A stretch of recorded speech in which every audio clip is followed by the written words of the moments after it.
Halo? Beda, Bapak. Berbeda, Pak. Oke. Kalau hepatitis A, B, C, D itu disebabkan oleh virus apa? Kalau A itu apa? Kalau yang Virus namanya.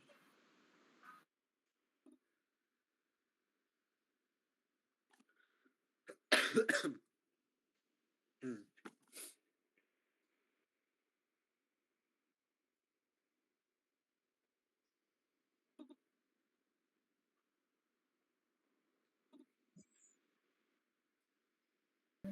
A itu virusnya RNA. Hah? RNA? RNA. HAV, Pak. HAV. Terus kalau yang B, HBF. HBV. HBV, ya. Terus kalau yang C, HC. HCV. Kalau yang D, HDV. HDV. Kalau yang E, HEV. Oke, jadi beda ya. Jadi apa namanya hepatitis itu kan dia disebabkan oleh namanya virus hepatitis A, B, C dan E. Nah, virusnya itu beda-beda. Semuanya itu sama. H dan V itu tuh sama-sama depan dan belakangnya itu sama, tinggal kita ganti aja. Kalau hepatitis A berarti HAV, kemudian kalau hepatitis E itu HEV, kalau C itu HCV dan semacamnya. Nah, kemudian dia juga itu apa namanya bekerjanya atau dia itu di titik targetnya itu berbeda. Kalau kayak hepatitis A, hepatitis C sama hepatitis D dan E itu dia bekerjanya di RNA. Nah, kalau yang hepatitis B itu dia di DNA-nya. Dan juga masa inkubasinya beda nggak antara hepatitis A sampai dengan hepatitis E? Atau malah sama nih masa inkubasinya?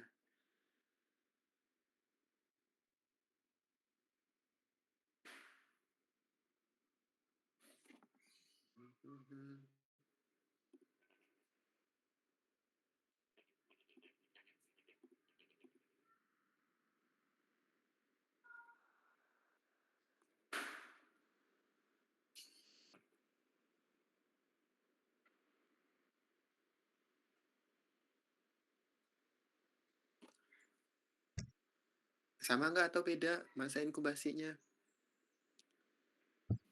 Beda. Beda. Beda, Kalau Pak. hepatitis A, itu dia masa inkubasinya berapa lama? 15 sampai 50 hari. Oke, 15 sampai 50 rata-ratanya. Kalau hepatitis B? 45 hari sampai 180 hari. Kalau hepatitis C, 14 hari sampai 180 hari. Sedangkan kalau hepatitis D itu 2 sampai 8 minggu. Oke. Kalau hepatitis E? Kalau hepatitis E dia itu apa ya?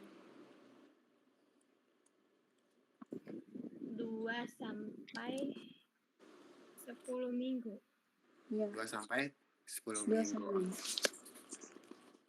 Oke, jadi bisa tahu ya, kalau melihat dari perbedaan antara hepatitis A, B, C, D, dan E itu kan dari jenis virusnya bisa kita lihat, kemudian dari sisi transmisinya, kemudian dia titik kerjanya di mana, kemudian dari klasifikasinya, kemudian dari masa inkubasinya, itu nanti seperti apa.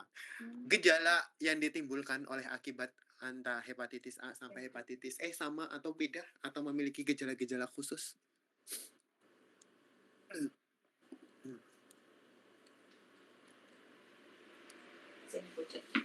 Biasanya kalau hepatitis A itu dia gejala munculnya apa?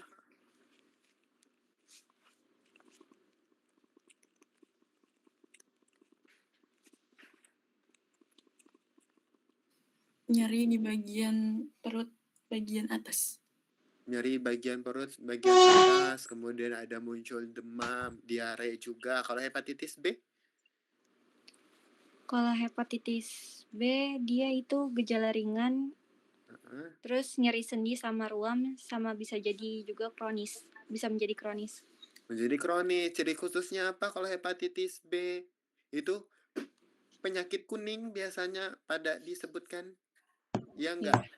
Yes. Nah, itu adalah ciri khasnya kalau dia terinfeksi oleh hepatitis B. Dia kulitnya itu akan menjadi warna kulitnya akan berubah menjadi kekuningan, kemudian bola matanya juga sama akan mengalami yang namanya kekuningan. Kemudian hepatitis C. Kalau hepatitis C dia sering tanpa gejala juga, terus ikterusnya jarang di fase awal, banyaknya terdeteksi saat sudah kronis. Oke, betul. Oke, kemudian kalau hepatitis D dan E.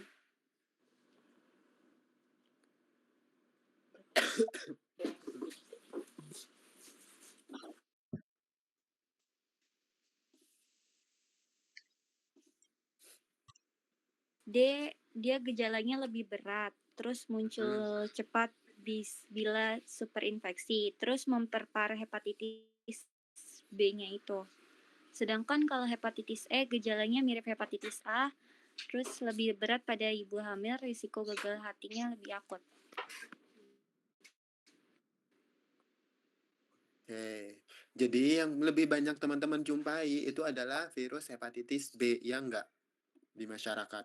Sebenarnya hepatitis A, C, D, dan E itu tuh banyak, tetapi dia tidak semenonjol ataupun tidak bisa kita kelihatan di mata telanjang. Kalau di virus hepatitis B itu kan bisa kita langsung lihat nih, oh dia terjadi perubahan warna kulit menjadi kekuningan.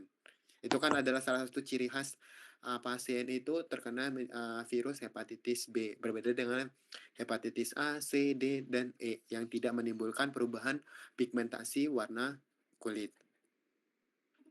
Oke, kemudian terkait dengan pathway-nya, itu kan virus hepatitis itu kan akan masuk tuh, baik itu virus HAC, HBV, dan semacamnya mulai dari virus hepatitis A sampai E. Kemudian nanti dia akan masuk nih. Dia serangnya di mana sih kalau virus hepatitis? Di bagian hati nggak? Di bagian hati bukan? Oke, kemudian dia nanti akan masuk nih ke dalam bagian hati, mengendap, nginap dia di sana. Ketika dia menginap di sana, ada virus. Apakah yang akan terjadi? Respon apa yang ditimbulkan oleh hati di sana? Respon imun. Respon imunnya. Imunnya kenapa? Sorry, sebentar, saya tinggal ambil air minum dulu.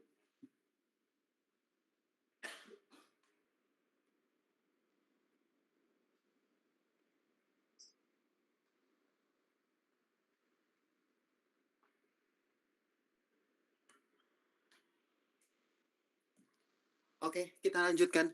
Kemudian respon imun. Imunnya kenapa?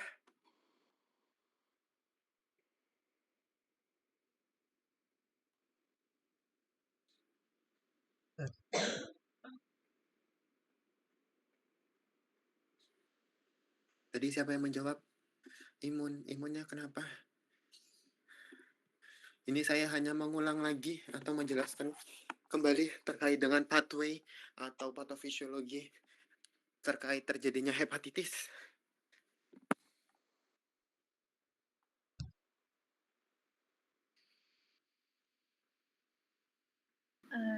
Sistem imun tubuhnya tuh bereaksi ke virus yang menginfeksi sel hatinya. Bukan sih, Pak? Ya, dia menginfeksi. Sebelum dia menginfeksi, di sana terjadi peradangan nggak kalau ada virus yang masuk? Iya, peradangan hati. Peradangan. Ketika terjadi peradangan, kan kalau pasien itu dia terinfeksi oleh virus hepatitis, dia gejalanya ada demam nggak?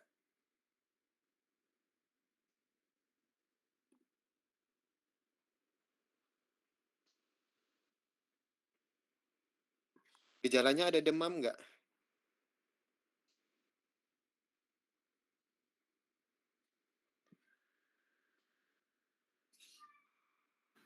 Ada, tapi nggak selalu. Ada, tapi nggak selalu, tergantung dari kondisi tubuh dari pasiennya. Nah, ketika terjadinya peradangan, itu dia dapat menyebabkan demam. Iya kan? Walaupun tidak selalu menyebabkan terjadinya demam atau kenaikan suhu tubuh pada pasien. Nah, ketika terjadi yang namanya peradangan di sana, kemudian akhirnya sel-sel di bagian hati membesar nggak di sana? Karena adanya peradangan.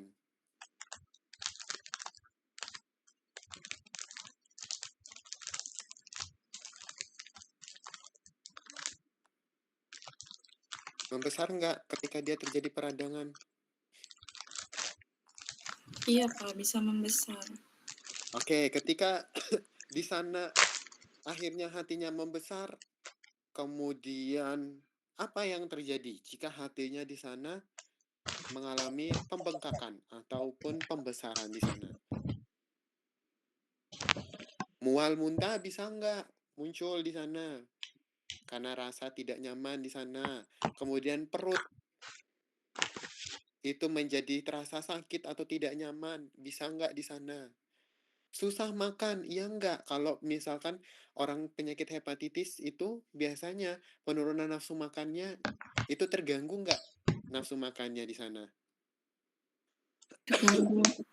Nah, terganggunya itu akibat karena ada peradangan di sana di bagian sel hati. Akhirnya menimbulkan sel hati di sana itu membengkak, menyebabkan mual, anoreksia, ataupun penurunan nafsu makan. Kemudian perutnya terasa tidak nyaman, kemudian ataupun sakit. Nah, dari situ itu nanti akan menyebabkan nih terjadi yang namanya nyeri di bagian hatinya. Kemudian karena ada pembengkakan di sana sehingga dapat menyebabkan juga terjadinya apa namanya cairan yang ada di dalam sel hati itu juga jadinya tidak seimbang. Nah, ketika cairan tubuh itu juga tidak seimbang, yang ada di dalam sel hati itu akan menyebabkan terjadinya resiko infeksi semakin meningkat atau bertambah.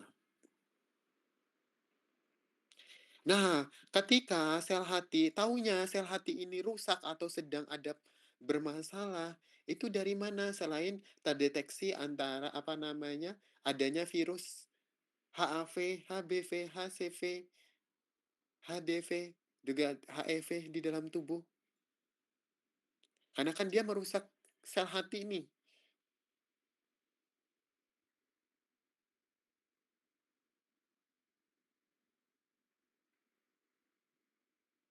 Nah, karena sel hati di sini rusak ataupun mengalami pembengkakan, maka hati ini dia akan berusaha nih mengeluarkan si virus ini di dalam hati supaya dia tidak menempel atau dia tidak tinggal di dalam hati. Ketika dia itu berusaha melepaskan, tapi dia itu tidak mampu untuk melepaskan karena ada gangguan metabolisme itu bisa, kemudian apa namanya faktor dari makan makanan kita yang tidak cukup kuat membuat metabolisme di dalam tubuh kita itu meningkat. Akhirnya pelepasan untuk si virus di dalam hati ini itu nggak mampu untuk dikeluarkan. Sehingga mengakibatkan nilai SGOT, SGPT pasien itu akan meningkat.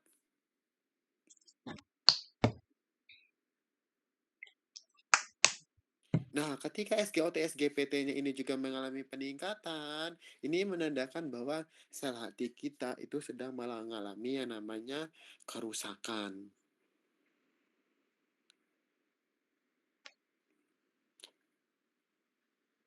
Nah, hal inilah yang harus kita waspadai atau yang harus kita jaga ketika ada virus hepatitis yang masuk, baik itu virus hepatitis A sampai E.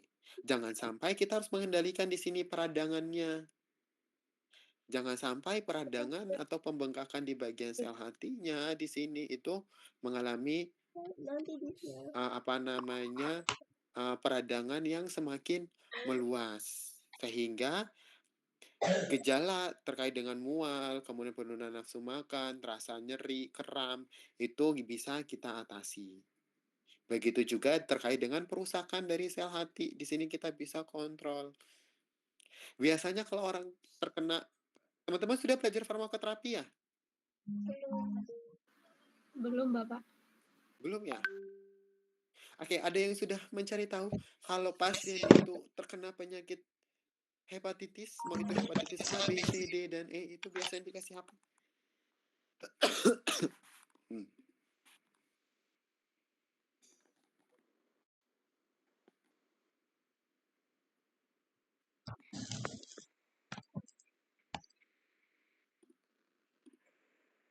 Astagfirullahaladzim.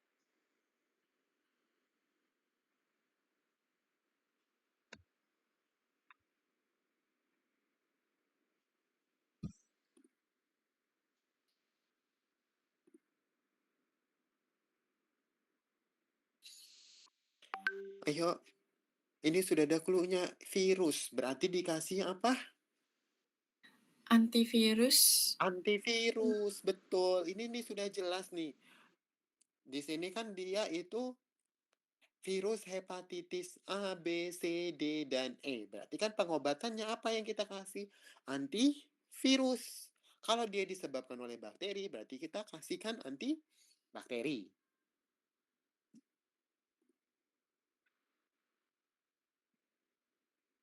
Paham ya?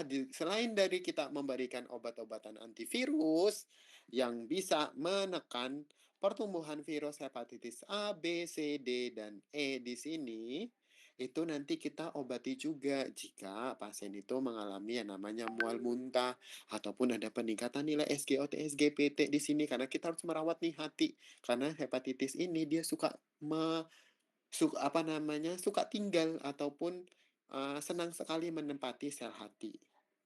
Nah, kalau hatinya ini rusak karena ada virus hepatitis A, B, C, dan E, maka potensi terjadinya kegagalan hati di sini akan semakin tinggi. Selain itu kita juga harus pastikan nih, karena biasanya ini itu kan infeksinya virus ini kan karena makan yang kurang bersih ya. Nah, ini juga harus diperhatikan untuk makan makanan yang yang bergizi dan juga makan makanan yang kurang bersih. Sampai sini ada yang mau ditanyakan karena satu kelompoknya meminta untuk presentasi di minggu depan karena kita hanya akan membahas terkait dengan patofisiologi terkait dengan hepatitis. Sebelum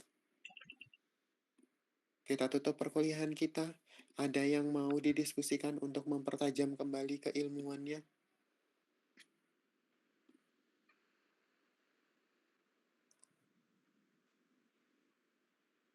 Tidak ada?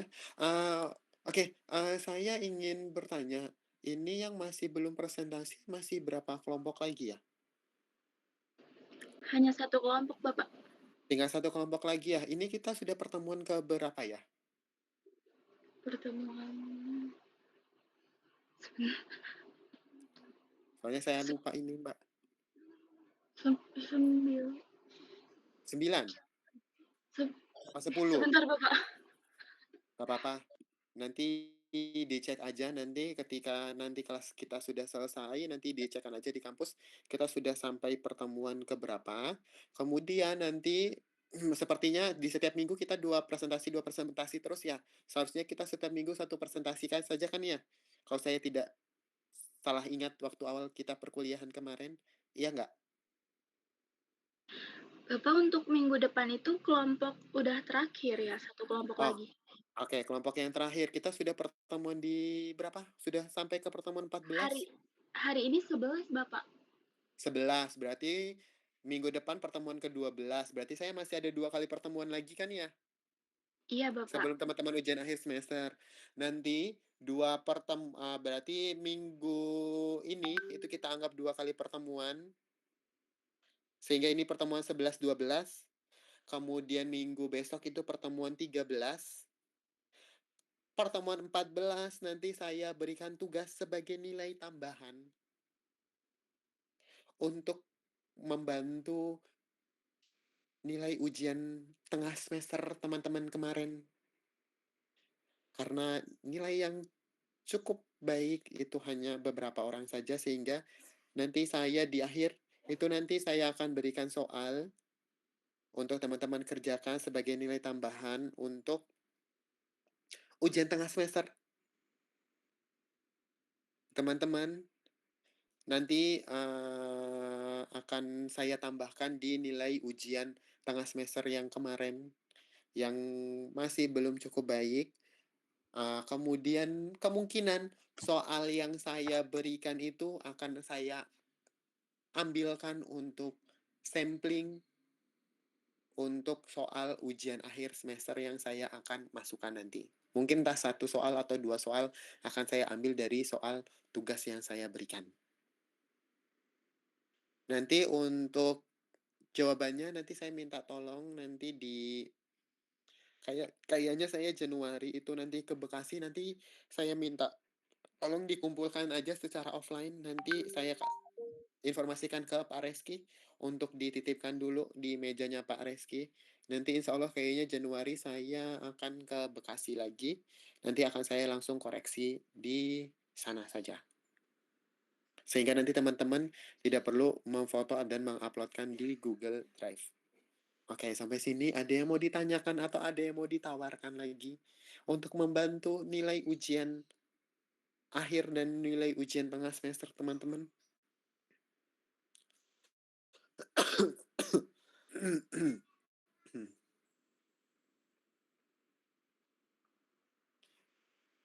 Ada?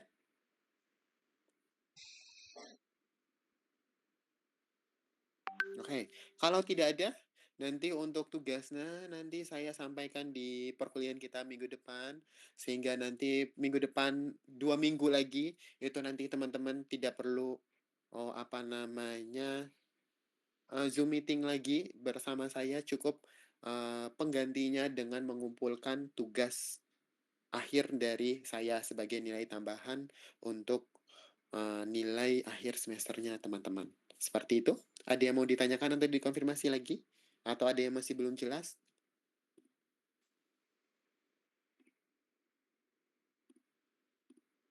Oke, kalau semuanya sudah jelas, tidak ada lagi yang mau ditanyakan atau mau dikonfirmasi lagi, saya cukupkan untuk kuliah kita di sore hari ini dengan mengucapkan hamdalah. Alhamdulillahirabbil alamin. Saya tutup. Alhamdulillah. Wassalamualaikum warahmatullahi wabarakatuh. Waalaikumsalam warahmatullahi wabarakatuh. Terima kasih Bapak.